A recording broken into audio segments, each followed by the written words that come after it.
myself, what a wonderful world.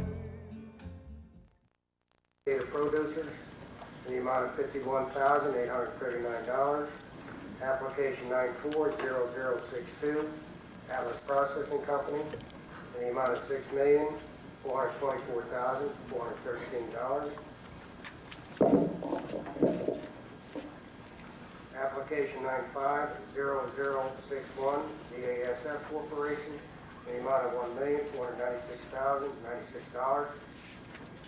Application 15109, Big Three Industries, will be for 2 years with options for 5-year renewal on the amount of $35,918,201. Application 940050, Boise Cascade Corporation, in the amount of $1,730,215. Application 940196, Boise Cascade Corporation, in the amount of $3,382,797. Application 959364, Calciner Industries, for 5 years without an option for renewal on $144,327. Mr. Jernigan? Yes. Unless there's objection, I would move, Mr. Chairman, that we adopt these all in globo. We have a motion to adopt these in globo. Is there any particular application that a board member has a question on? We can pull it from the group and then discuss it. Otherwise, we can approve them all in globo if we have a second on the motion. Second. Lido.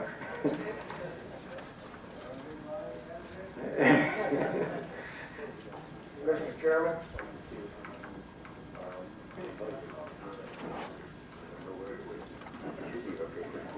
All those in favor signify by saying aye. Opposed? Motion carries. Mr. Chairman, on the transfer from one corporate name to another and the renewals, I'm willing to say the same motion because that's all pretty well just housekeeping unless there's a specific issue on any of those. And we're basically going from X, Y, Z to Y, X, Z on most of them. So unless there's a specific question anybody has, I'll make a motion for all the renewals and all the transfers and name changes. Have you heard Mr. Thomas's motion? Does anyone have a question or discussion? If not, I entertain a second. I'll second Mr. Thomas' motion. Second by Mr. Picard. Any discussion? If not, all those in favor signify by saying aye. Opposed? Motion carries.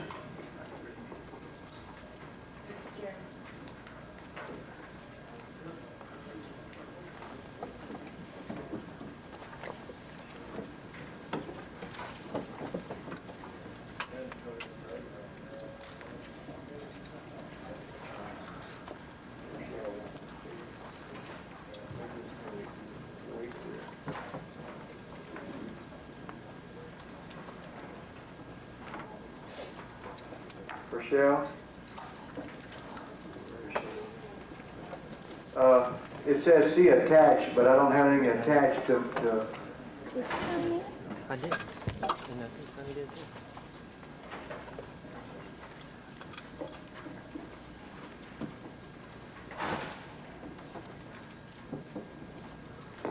I'm sorry that you didn't get the attachment, and I'm sorry that it's late in the day and I've worked real hard, and I missed that you approved those in Globo. There are some blue sheets up there from other citizens, though, that wanted to speak about applications, if I'm not mistaken.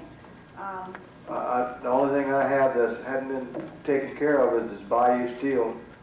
Okay, well, Everything else is, I don't know all the what blue slips I happened. have already been taken care of. I don't know what happened, but there are citizens in the audience that wanted to speak with you, and as far as I am aware, they filled out the card, so.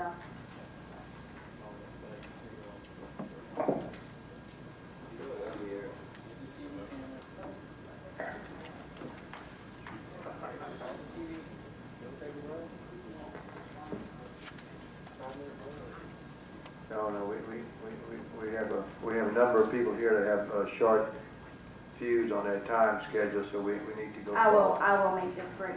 I'll just wait until you each have a copy of the document that's being passed over.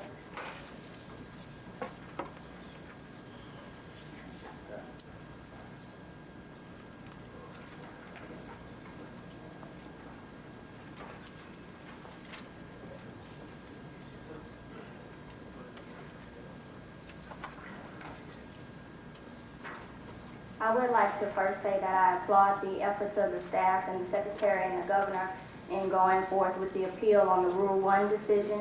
As I said at the screening committee, I know that my organization, the industry, and the board members oftentimes disagrees on different aspects of this program, but I think one of the things that we can agree on is the importance of Rule 1 as a benefit to this program. On another light, there are some applications that we have reviewed for this meeting that we do have problems with, and those problems do occur in 4 major areas. The first area being the applications that create no new permanent or construction jobs. Now, I realize that there is no specific rule that says that applications should create jobs. However, you do have the mandate to operate in the best interest of this state. And I know that one of the arguments is that the taxes that are relieved or exempted are recouped by payroll taxes, and those persons that have those jobs can then go out and make purchases, and then the state receives sales taxes and the local sales taxes. But I would submit to this board that with no payroll taxes and sales taxes cannot be collected, and no matter what the economic indicator on a manufacturing position creating 7 other jobs or 10 other jobs, 0 times any number is still 0. So we ask that you look at those applications.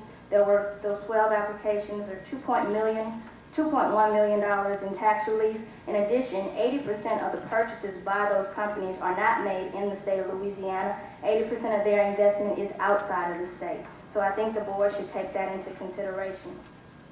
I applaud the effort of the staff when we went through several of the applications, late filings, and restrictions were noted, but there were 5 applications that are late according to the rules of this board, and they were not restricted. Those applications being Piazza Seafood World, UNR Home Products, and New Orleans Public Service. Those are all additions, and they're late. According to the rules of this board, because of their lateness, they should be restricted for each year or portion thereof that they are late. There are also 2 MCA applications, Tetrachlor Incorporated and Halter Marine. The Tetrachlor application is 3 months late and therefore should be restricted 3 years. And the Halter Marine application is late 4 months and therefore should be restricted for 4 years. The next set of concerns are those companies claiming a construction payroll, but they're claiming no job creation. And those 4 companies are Florida Steel, Hawco Manufacturing, Martin Mills in Abbeville, and Processor Incorporated. If you look on your agendas and specifically at the application, you'll see that the company has stated that there is a payroll, construction payroll, but there are no construction jobs. And I think that the board should question how there's payroll and no jobs, or what the discrepancy is there, I'm sorry. And the last set of questions is with applications with questionable construction payrolls. We did some research, and the average construction worker in the state makes about $15 to $19 an hour. However, you have several applicants here who have annual salary equivalents greater than $50,000. The most significant being G&B Incorporated. That company also claims 81 permanent positions, and if you divide that by the payroll, they're paying their permanent people $33,000 a year, but they're claiming that they're paying construction workers $74,000 a year. I think the board should seriously ask these companies to explain why it is these numbers are so out of whack. I know that the board and the staff uses these numbers to the public to stress the benefits of these programs. There's no reason why the board should provide exemptions on numbers that are obviously fluffed. If you have any questions about any of the information I've called the question to, I'll be happy to try to answer for you. Do we have any questions? Thank you, Richard. John, on the application for late filings that we did not restrict, The purpose behind not restricting them was there was verbal extension agreements granted over the phone because it was going to be, in most cases, less than 6 months. And on tetrachlor, what they're referring to was an amended application that was submitted because the original could not be processed the way it was submitted. It was, the original one was submitted within the time frame required, and 9597005 Ultramarine is a 1995 miscellaneous capital edition, and it was due to be submitted no later than October of 95. Therefore, it's within time frame because of Orleans Parish. So you're satisfied with? Yes, sir. Okay. Does the board members have any questions on any of these handouts? Mr. Red, question? Okay.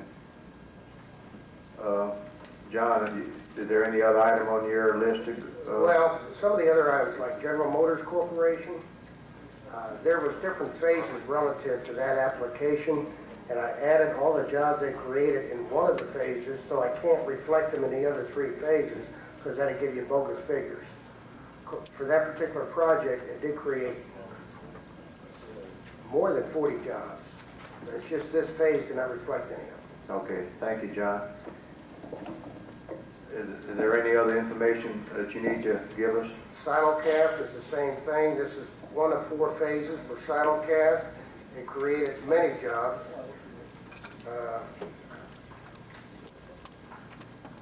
Those are the 2 that ring a bell for sure. Okay. And we all know Martin Mills creates many, many jobs. I believe they have over 10,000 people hired in the state right now.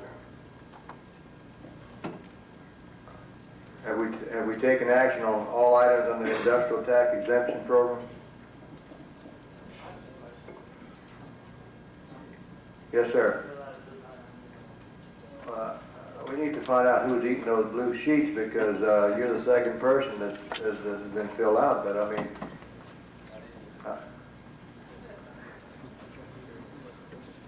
come forward, we. Check what it means.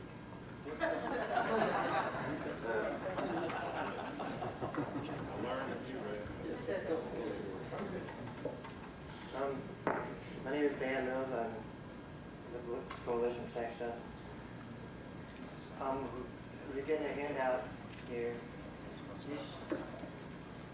You understand you're going to get what's left of Rochelle's time, Well, but the these 10 minutes. are all specifically on Seaver Geigy's application, specifically Seaver Geigy's miscellaneous capital additions. I believe the rule is 10 minutes per application.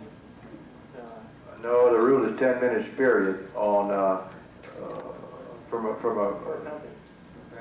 well, no, we, Well, whatever. would you like to speak? You better start. Okay.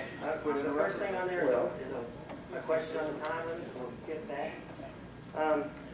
Violation of Rule 7 on these things. If you flip to the third page in your packet, let's see. At least 20 of the miscellaneous capital additions on all of Seaver Geigy's miscellaneous capital addition applications. They describe it in their project description, which you can find underlined. It's page 218 out of your agenda.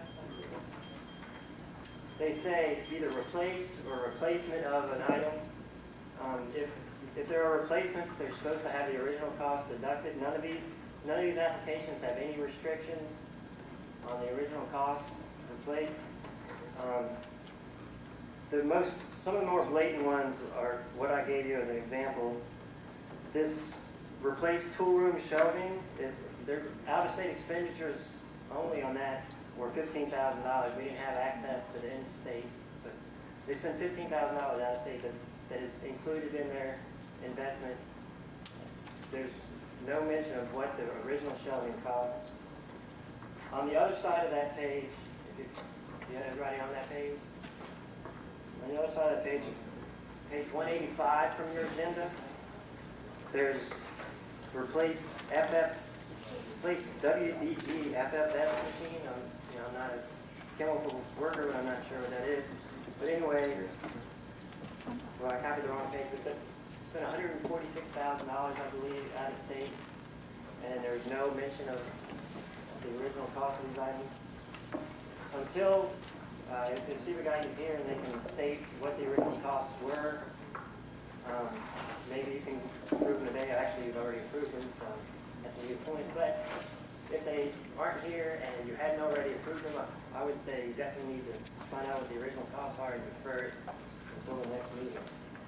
Violation of Rule 6, moving on to the next page. Rule 6 states that portable equipment is subject to exemption if it is not removed from the exempted property. They have items, they've purchased tank trailers, and their out-of-state expenditures that amount to about $80,000.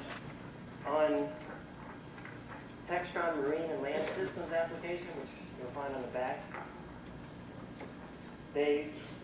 y'all restricted a 45-foot trailer, and it hasn't been restricted on Sivagaigas. I was just wondering what the difference is.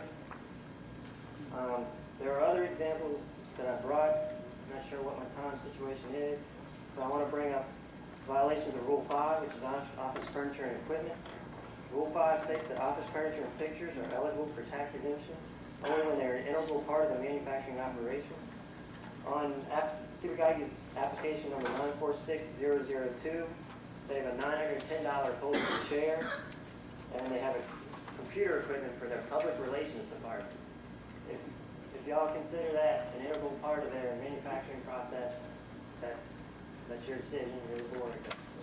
I don't see how you.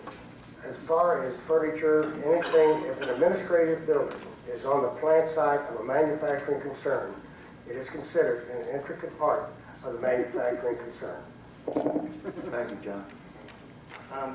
Then can we go back to Rule 6 and try to get a recommendation? Explanation? Did you get the packet, Mr. Goodman?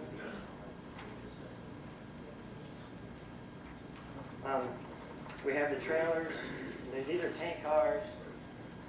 That's $80,000. We also have on these applications a home workstation. Is all that equipment that was purchased for the home workstation on site at the plant? And we have a laptop computer. On Florida Steel's application, the laptop was restricted. On Sivagai's application, it wasn't. I'm just wondering what the difference is. The purpose of that was it was overlooked. And as far as the replacement items, I will call Sivagaiga tomorrow and ask them about that. For the replacement items, I will ask if in fact they are replacements or just additional. If they are replacements, I will request the original dollar amount of the item that was replaced and subtract it from the total. Okay. The board concur with what John's going to do on that Sivagaiga? Okay. Yeah. And Mr. Chairman, let me just say one thing. It wasn't my intention in making the motion to adopt them in Globo to cut you off from, certainly I enjoy hearing your, any concerns anyone has. So in the future, I guess if anyone's not recognized and they filled out a card, just wave your hand and let us know before we vote. I want to apologize to the staff. I did have the blue slip on Mr. Mills, but somehow I stuck it in the group from Bayou Steel and overlooked it, so it's my fault.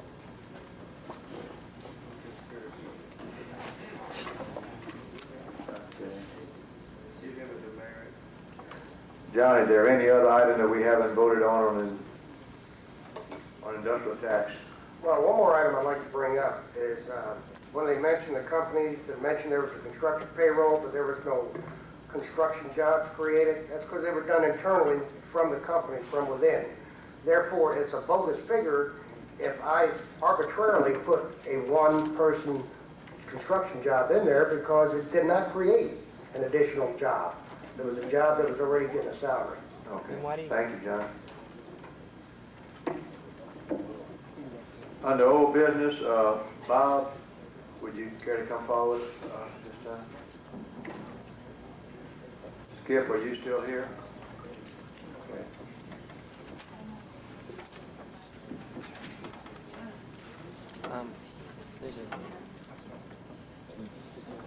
For the record, my name is Bob Adair, representing the Louisiana Association of Tax Representatives, and we would like to read a statement regarding Rule 1. I believe the statement also read at the meeting, but once you want to record it. Absent a complete overhaul of Louisiana's tax structure, the tax incentive programs administered by the Board of Commerce and Industry continue to be an essential economic development tool to encourage new and expanding investment in Louisiana. The tax incentives encourage the approval and construction of capital projects in Louisiana. After approval of such capital projects, Rule 1 encourages the use of Louisiana labor and vendors for capital expenditures. In response to the court decision declaring Rule 1 unconstitutional, We want to assure the Board of Commerce, Industry, and all interested persons that we continue to support the spirit of Rule 1. After a capital project is approved for construction in Louisiana, this association and its member companies believe it is in the best interest of Louisiana and each company to use Louisiana labor, vendors, and contractors whenever such companies or individuals are qualified, competitive, and available. We will remain willing to assist the board to revise Rule 1 through its select committee on rules and applications or other means the board deems appropriate. Thank you for your time. Thank you, Bob. Skip?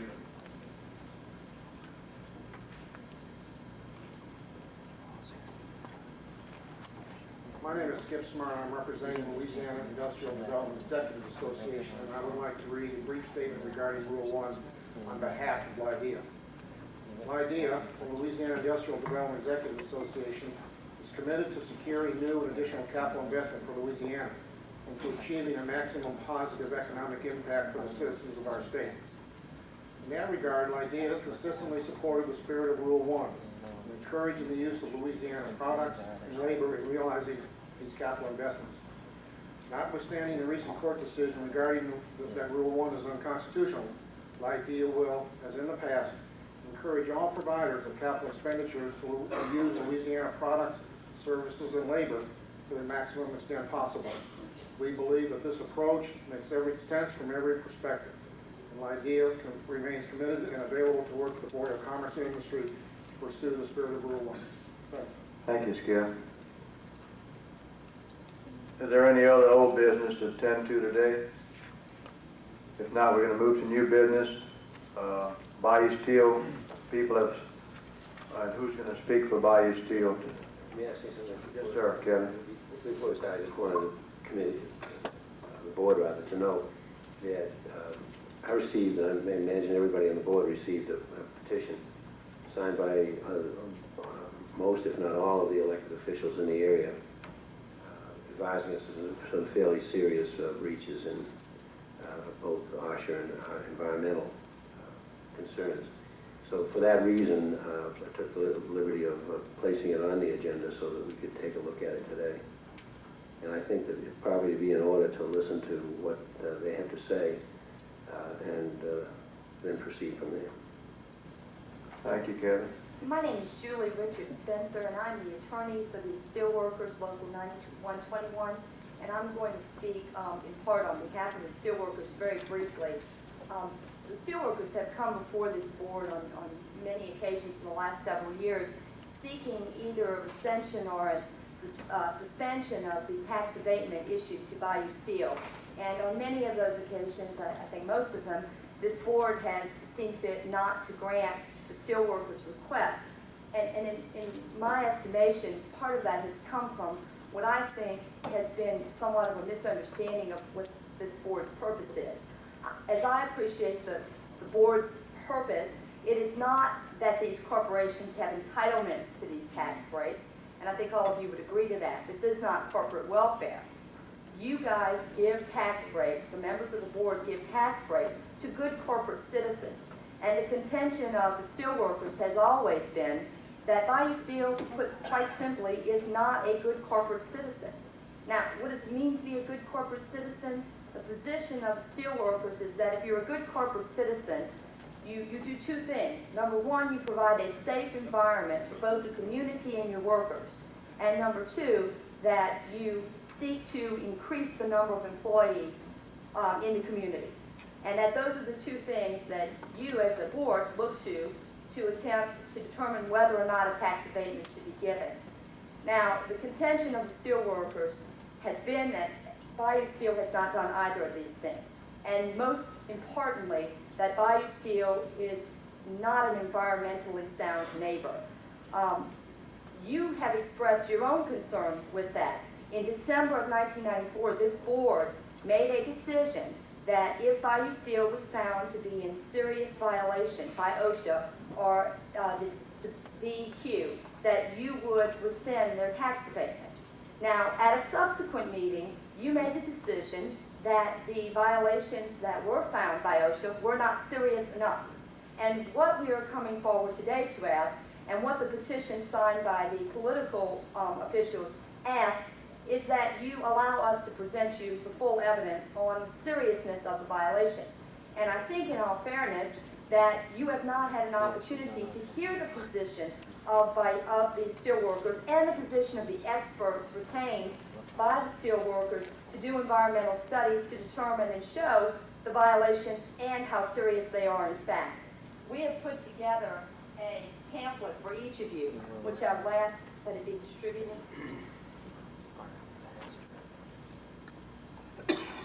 But again, as has always been the case, you certainly don't have time to read through this pamphlet today and to make a decision as to whether or not an abatement should or should not be granted, or a suspension or recension of the abatement should be granted.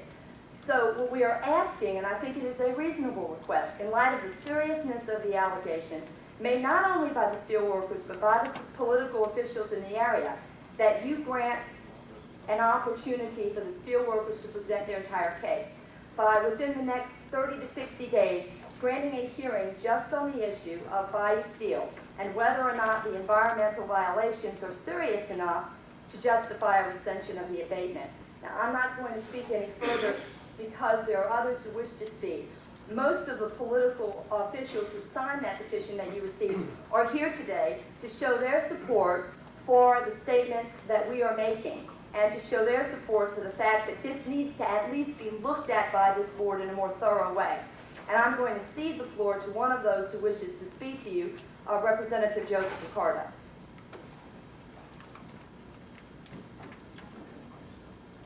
Oh, I'm sorry.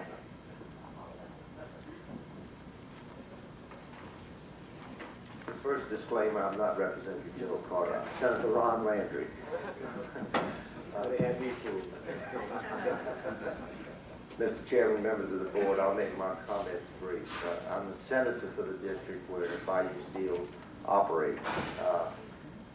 There have been a lot of allegations, and I've read the environmental audit that was done, I think, in '93, and it gave me some concerns that these things are still going on at the facility, and especially in light of what occurred at Bogalusa. It's my understanding, reading this audit, there are 4 carloads, rail cars, of hazardous material that's being stored without proper permits on the site. And if something happens to disperse that material, we could have something that occurred, unfortunately, that occurred in Bogalusa. There's some other environmental concerns that give me grave concern, the amount of lead being emitted by the facility. I don't know whether these allegations are correct or not. I don't, but I think you should be concerned about them too. I don't think we should be giving tax exemptions to industries that are violating basically our laws to protect our people. And this gives me grave concern that if these allegations are correct. And I request that y'all take a look at the information that was given to you. Maybe request that DEQ, whichever agency necessary, come before you to give you a report and ask them to take a look at these violations. And if they're there, then maybe you should take a hard look and make sure that this company either corrects those violations, because they're not only a hazard to the workers there, but also a hazard to the community. And I'd ask y'all to please take a look at it and maybe call a special meeting to do that within the next 30 days. And if you've got any questions, I'd be happy to answer. If not, thank you very much. Senator, have you been to the facility? Not recently. Okay. All right. Have we not had reports by DEQ as far as that? I've been there, me and Mr. Terry have been there, we've looked at the situation. I was the one that made the statement, which has been thrown back at me numerous times about serious and the various levels of OSHA violations and all of that I do recall. And Mr. Terry and I went back there, when was that, the first of the summer? It was about 3 months ago when we were there. All I want to point out is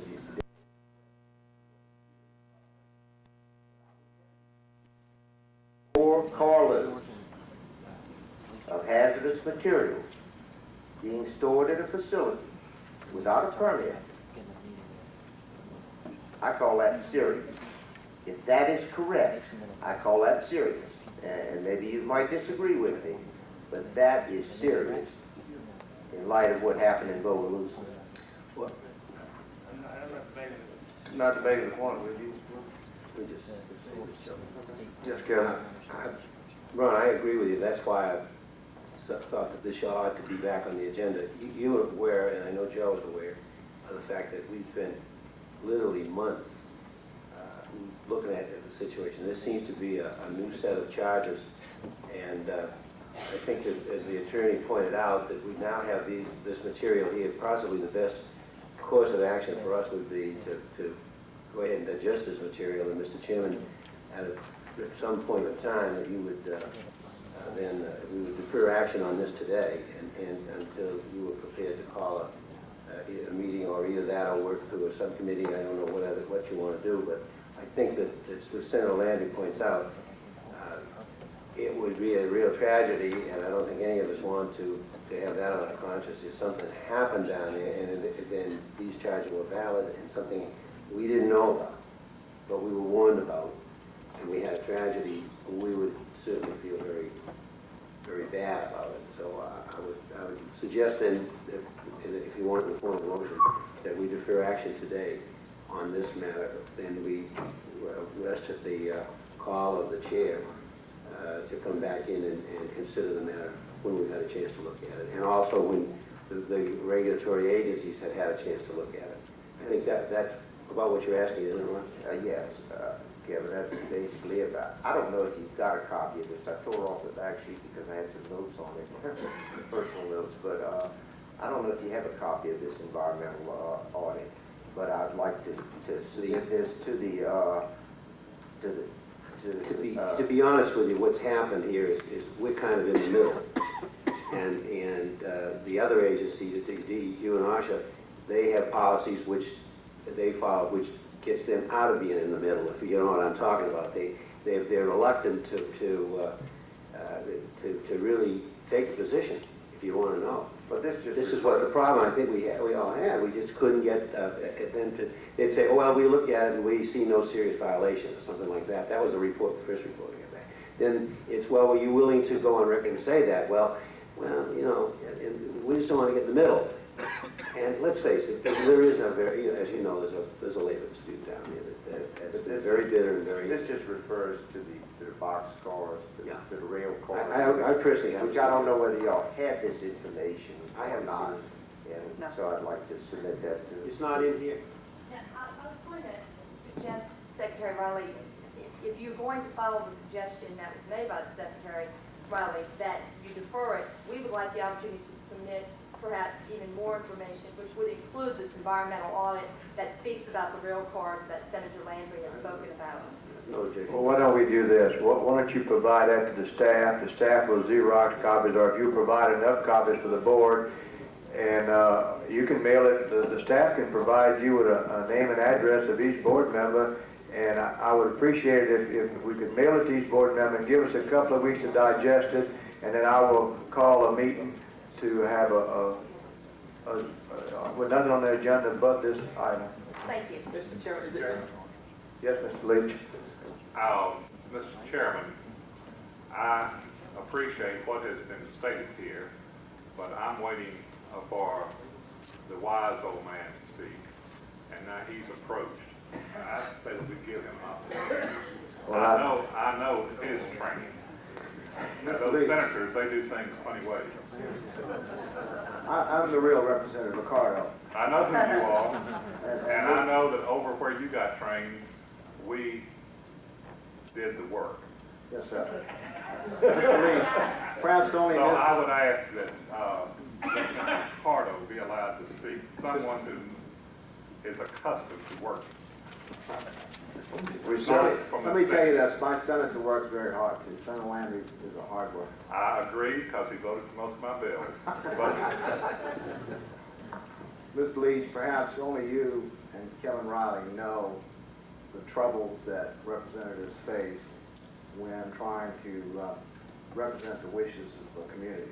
in this community, LaPlace, St. John Parish, and the river area, including some in St. James and St. Charles, has posed a problem to public officials. It's schizophrenic, it's Hobson's choice, it just drives you nuts in trying to represent what's right. But I'll tell you this, we are simply asking that you, this commission, consider the problem. You vote here and you give up tax exemptions, and you're giving up only local government exemptions, monies that could be used for schools and members of the public officials who represent the parish have said, please take a look at this problem. We can't make a judgment as to what's right. Mr. Woods, I've visited the plant many a time. I can tell you, I know if the door is broken or if the valve is broken, but I don't know materials if it's hazardous or not hazardous. Only DEQ, EPA, and OSHA might be able to tell us that. And simply put, if there is a problem, then you ought to know about it. If there is a serious problem which neither DEQ, OSHA, or EPA can get the company correct, then maybe you can. Money talks. If there's no problem, then let's put it to bed and let's move on. We don't want to put you in the middle of it all, but we simply suggest that you convene the necessary hearing. You ask DEQ, OSHA, EPA to tell you what they know about the problems. If in fact there is a problem, they ought to tell you in writing. If there isn't a problem, they ought to put themselves in line and say there is not a problem. But that's all we ask for. And we'd like to ask Mr. Terrio that it be done reasonably soon. 60 days is a long time in the future. Maybe 30 days is more reasonable. Sometime in that time frame. I understand that all of you are very busy people, but I would urge that you give the community the opportunity to know if in fact there's a problem. And if there's a problem, you ought to know that too. Thanks a lot. So it's good to see you looking so well. Thank you, Representative Cardo.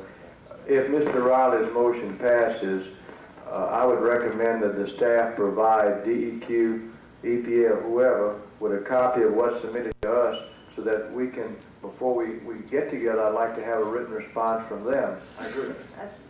And let me, if I could, Mr. Chairman, on behalf of the governor, he certainly would be very concerned about what it is that you and Senator Landry have addressed today and the attorney representing the workers, and there's no doubt about that. And having worked with both of you, I know that no sentence will go unexamined and no detail will go unexplored, but that for us to prematurely act in any way, I think would be to the detriment of everyone. So I think Mr. Riley's motion to defer is well taken. I think that we should allow at any point what the chairman has suggested, and that is the submission of any information that you may want to submit at any point between now and whatever. What I don't want to leave the impression is that this is deferred indefinitely. It should be deferred to within a time certain, outside of which you should have acted, you should have gathered your information already. We don't want to sweep it under the rug, so to speak. It ought to be an issue that's up front, that's going to be on your agenda sometime within the next 2 days, 2 meetings. I think that's what we would like to see. And let me tell you where we come from. Both Senator Landry and I fought hard for Bayou Steel to get special tax breaks during the 80s when they were going bankrupt. The only company in the whole state that received exemptions from paying income taxes, sales taxes, franchise taxes, there's no other company that had that benefit. Approved by Commerce and Industry, the Governor Edwards first, Governor Randall later, and by the Budget Committee. So it has had even more significant tax breaks than any normal company. We don't give these breaks to any other company at this time. So we come from a position of having done everything that we can to help this company. We want it to stay operating. We don't want it to shut down. We represent people who are in that plant working today, who are my neighbors, and we represent people who are on strike, who are our neighbors also. We only simply want what is correct. And as I say, it's a schizophrenic problem for us. We want you to get to the bottom of it, help us get to the bottom of it. If it pleases the chair, I would make the form of the motion to say that we would defer action until we receive the report from DEQ. Those may never give it to you. Well, we'll press that. Again, Joe, you know as well as I do, I can't hold a gun to their head and say do it. But I think in these, this is. But you know somebody who can. Yeah. I think we can get, I think we can get a report timely from them. I think we need it from the EPA and from OSHA also, and we need the response from the union. And those things are gonna take time. I'm not saying it's gonna take a year. I'm not saying that. But we'll do it as fast as we can. But I have to leave up to the discretion of the chair. I understand. Because we can't, this really is an environmental and safety matter that we're not qualified to do by ourselves. I know you're right. So that's why we ask you to let the. And we have done this on many other I was matters where gonna there say, is that my kind of problem is investigation. It's not we like keep resolving the matters, and the matters keep becoming suddenly a whole new set of unresolved matters. There comes a point in time, we gotta put this issue to bed. I mean, we keep bringing it up, and we didn't mean this, they didn't mean that, but there's gonna come a point in time that we're gonna have to do something on Bayou Steel and stick to it one way or the other. Yeah, we want you to do it quickly. Joe, just let me remind you that those 4 rail cars were brought to our attention the very first time anybody came here. And if they're still sitting on that track and they're dangerous, so be it. Time somebody has done something about it, whether DEQ or us. And we need to find out why something hasn't been done. And that's what this board is supposed to do, the good of the people in the community. When we get those tax exemptions, that's what it's all about. And we're supposed to look at everything. If I don't hear from the staff that we received comments in writing from DEQ within 3 weeks, we will call this meeting and have a request that they be present. Now, we may not be able to get it in writing, but we'll request that they have a representative there to speak. That's fine. That's very good. And I would put that in the form of a motion, Mr. Chairman. I would offer that as a motion. Well, we have a Oh, you have Mr. Riley's motion? we have a motion here. Kevin, if you want. Well, you can take a substitute motion. Or amend your motion, Mr. Ronnie, to include. I have no objection to that. I think that you say within 3 weeks, I doubt that they can get it within 3 weeks. Yeah, let me, I hate to put that short a string on it because we'll come back here and it'll be indefinite. that's what I'm saying. Let me tell you what the objection is that the governor has in this matter too, is that if we set a timeline that's not within the control of this board, and let's talk about what the proper forum is, if there's an environmental issue, certainly we are not the parties to sit here and listen to environmental issues and decide whether there is a violation or not a violation under another agency's recommendations or rules, regulations, whatever, whether that be OSHA or DEQ. Now, the thing of it is that we either say that we're going to allow those agencies to do what it is they're supposed to do and then report back to us, or we prematurely set a time and then we come back here and we're back in the same spot we were before. Ms. Curry, We're not a labor dispute board, we're not an I would environmental agree board. with you if these agencies were freshly looking at the matter, but it's my understanding they've been looking at them for months and months and months. And they know today whether or not there is a violation. They can come in today if you call them and tell you what you want to know, I believe.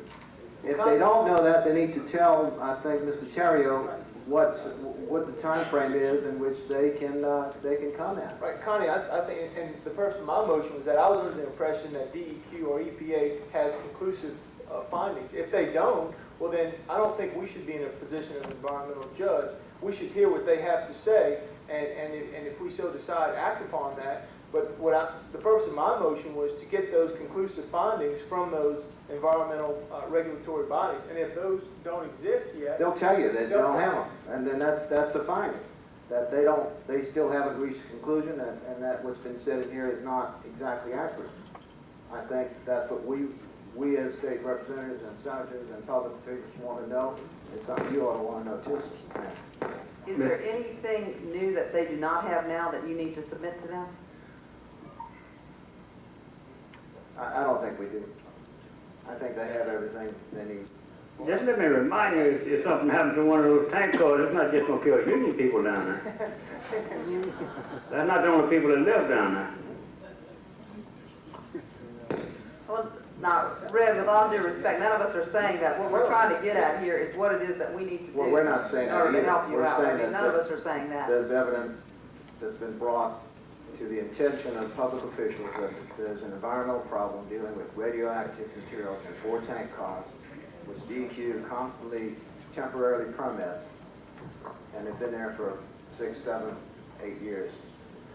Mr. Terry, why don't we maybe ask DEQ to submit to the board everything they have, and if they have conclusive findings, if they do not have, within 1 month. If they do not have conclusive findings within 1 month, ask them to inform you of that, and then at that time we can reevaluate what the time frame on this issue should be so far as a public hearing. And I would put that in the form of a motion. Could I add to your motion, Mr. Pecan?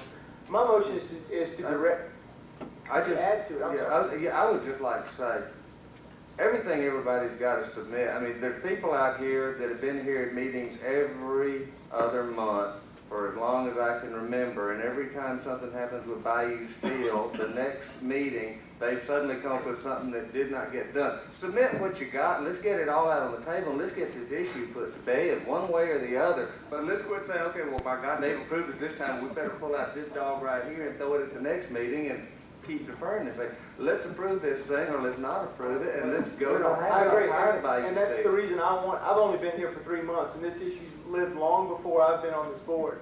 And when I see someone like Joe Accardo and Ron Landry here, it causes me great concern. And I'm not voicing any opinion on it one way or the other. Well, I need to be educated on it. Well, we've had the governor and most of the legislature get involved in it here, and it still won't get away. I mean, they sat at the governor's mansion and negotiated this thing out for 24 hours.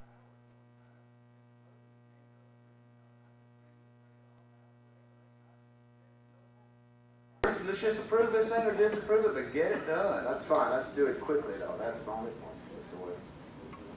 I agree. Ron, you want to say something? Yes, I would like to.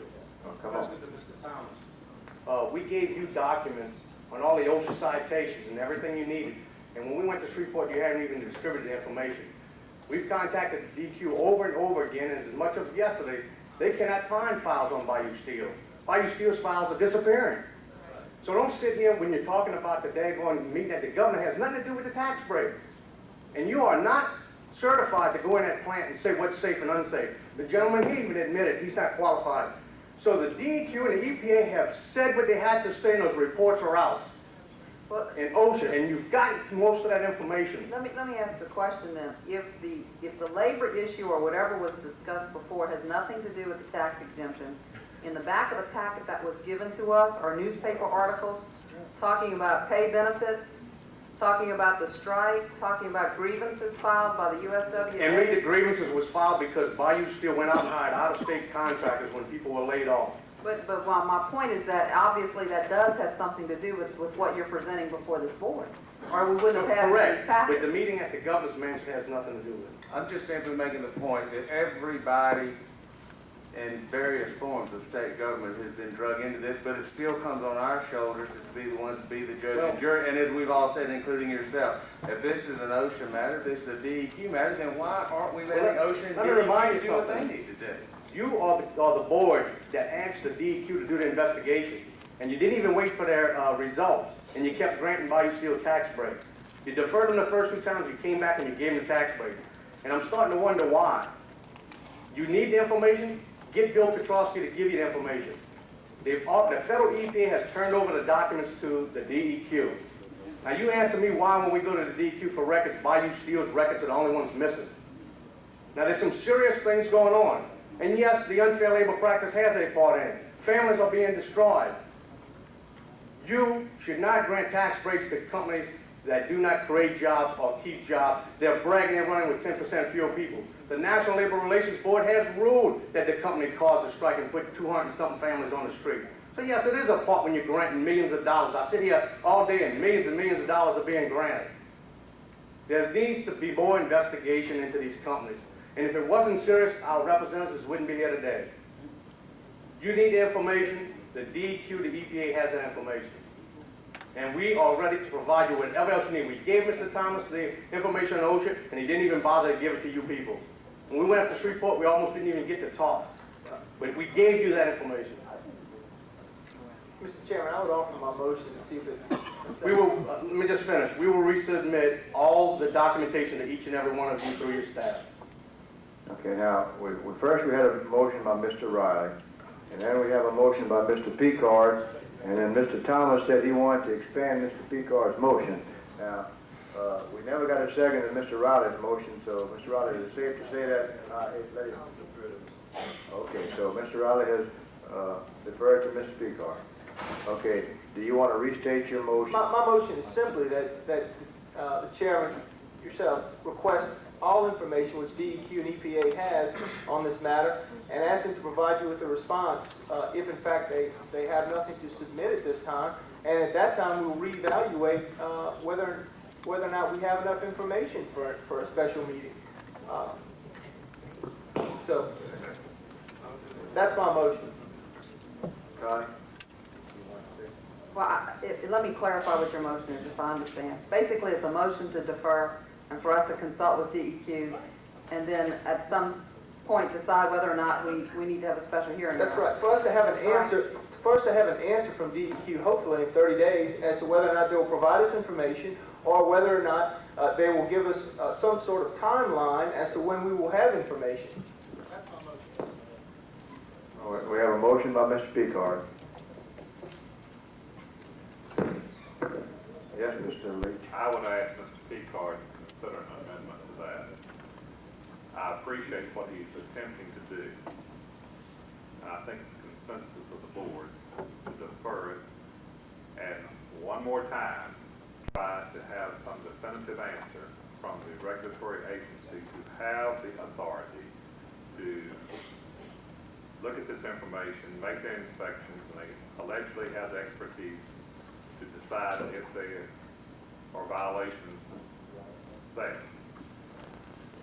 I think you're leaving it open-ended, and my recommendation for an amendment to your motion is simply that the chairman not only tomorrow give them certified requests for this information, but if they're not going to provide this information within 15 days, that it could be dispensed to all of us and have a meeting within 3 to 4 weeks, that the head of the department of the regulatory agency be prepared to come here with the information they have available. In other words, I don't think 30 days and then we decide what we're going to do. I think there should be some time limits put on this. I think 2 weeks of notice they have information they can furnish it, can be dispersed to us. If they don't have it, they have another week to be prepared to come to this hearing and answer questions. That would be my recommendation to amend your motion. I would accept the motion, substitute motion of the eloquent gentleman from Leesville.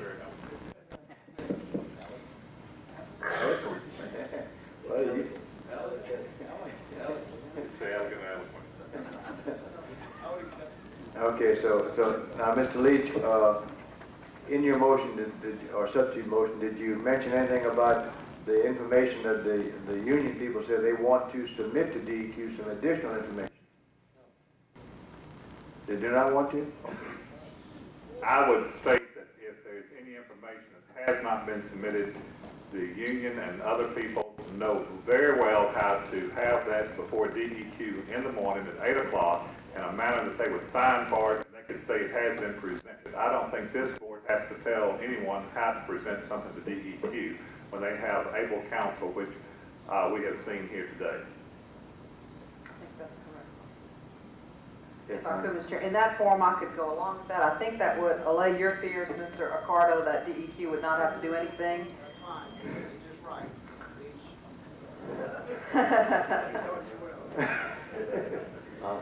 We have a motion by Mr. Leach. Connie, you want a second? I'll second that. Second that motion. Do we have any further discussion on the motion? If not, all those in favor signify by saying aye. Aye. Opposed? Motion carries.